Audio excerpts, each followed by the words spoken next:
So, last Saturday, my cousin Dave invited a bunch of us over for game night.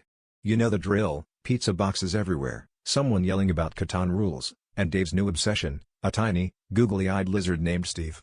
Steve was supposed to be chill in his little tank, but about 10 minutes into our heated Uno game, we noticed the lid was slightly open and Steve was nowhere to be found. Dave immediately started interrogating us like a reptilian Sherlock Holmes, while my friend Sam kept nervously glancing at issues. Of course, we had to pause our game and launch a full-scale lizard search mission. We flipped over couch cushions, checked inside empty Dorito bags, and even peeked behind the toilet, don't ask. It got a little competitive. At one point, my sister insisted she saw Steve under the fridge, but it turned out to be an old sock with a raisin glued to it. After 2 hours of fruitless searching, tensions were high and everyone was starting to wonder if Steve had simply vanished into thin air. That's when we noticed something odd out in the backyard. There was a tiny table set up next to Dave's shed, complete with a hand-lettered sign that read lemonade, 25 cents.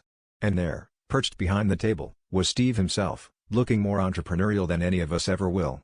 He had a thimbleful of what I can only assume was lemonade, or lizard bathwater, and a pile of bottle caps that must have been his earnings.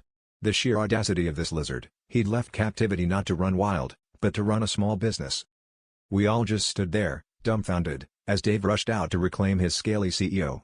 And as we dragged Steve back inside, I couldn't help but think, guess he really wanted to be a real entrepreneur.